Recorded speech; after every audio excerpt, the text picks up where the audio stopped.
বাঙালির সেই অতি পরিচিত হাওয়া বদলের শিমুলতলা শহরের কোলাহল থেকে একটু দূরে আমরা ঘুরতে যেতে সকলেই ভালোবাসি। আর সেটা যদি হয় পাহাড়, ঝর্ণা, নদী আর এইরকম কিছু পুরনো দিনের রাজবাড়ি, তাহলে কিন্তু বেশ ভালো লাগে। সাথে রয়েছে 3 বেলার জমজমাট খাওয়া দাওয়া, সঙ্গে এইরকম পুরনো দিনের জমিদার বাড়িতে থাকা। তাই তো আজকে আমি আপনাদের সম্পূর্ণ ফুল প্যাকেজে 2 রাত্রি 3 দিন মাত্র 2100 টাকায় শিমুলতলা ঘুরে দেখাবো। এই মুহূর্তে আমি দাঁড়িয়ে রয়েছি শিমুলতলা স্টেশনে। মোকামা এক্সপ্রেসে করে একদম ঢুকে গেছি সকাল সকাল শিমুলতলাতে। হাওড়া থেকে কিন্তু একটা ট্রেনই আছে শিমুলতলা আসার জন্য, তোমরা ওই ট্রেনেই চলে আসবে। শিমুলতলা স্টেশন থেকে বেরিয়েই কিন্তু আমাদের জন্য অপেক্ষা করছিল গোবিন্দ লজের গাড়ি। আর আজকে আমরা যেই লজটিতে থাকবো সেটা কিন্তু একসময় এক জমিদার বাড়ি ছিল। বহু পুরনো এই বাড়িতে থাকার অনুভূতিটাই আজকে আলাদা হবে।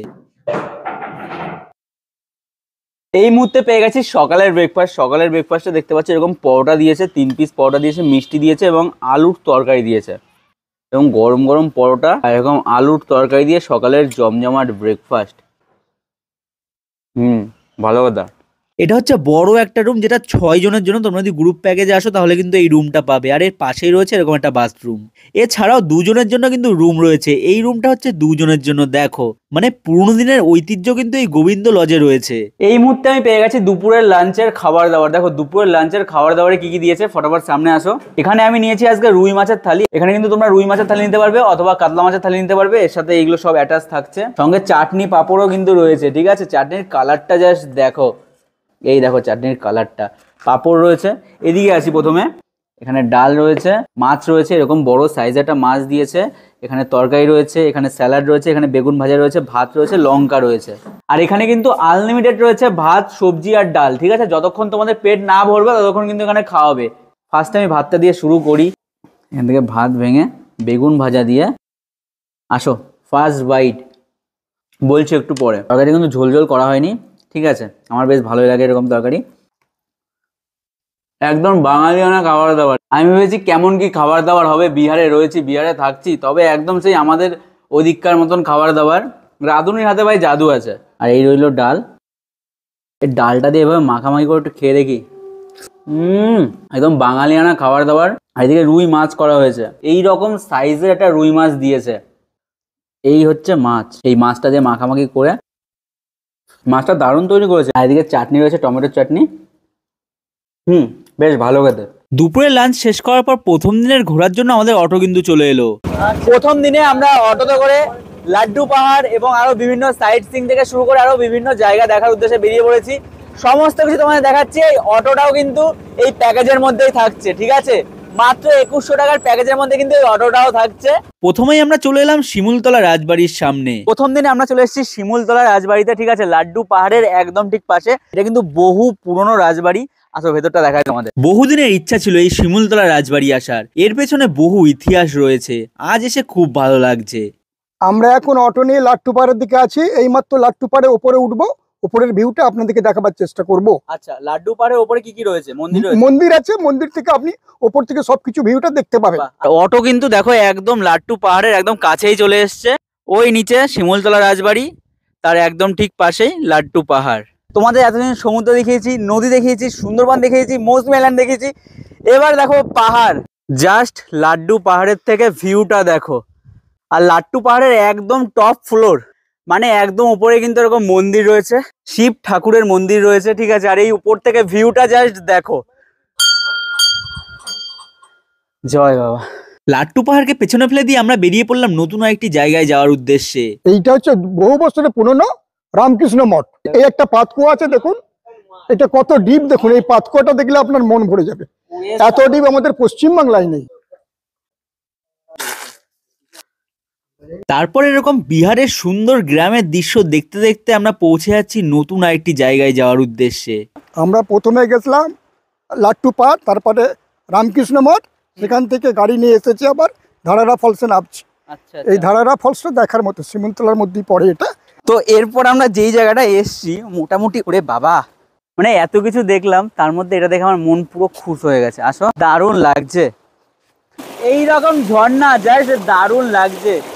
আরে সালা, ও আও, জাস্ট দারুণ। এখান থেকে জাস্ট ভিউটা দেখো। ওপরে কিন্তু দর্শন করার মতন বেশ কিছু মন্দিরও ছিল। আমরা ধারারা ফলসের থেকে হয়ে এখন কাটোরবা ঝর্ণা আছে, ওখানে যাচ্ছি।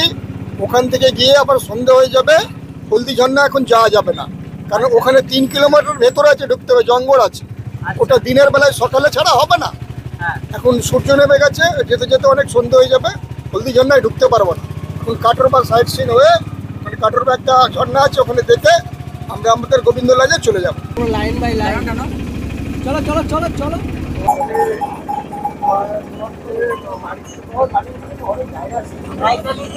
हाँ कैसे हो?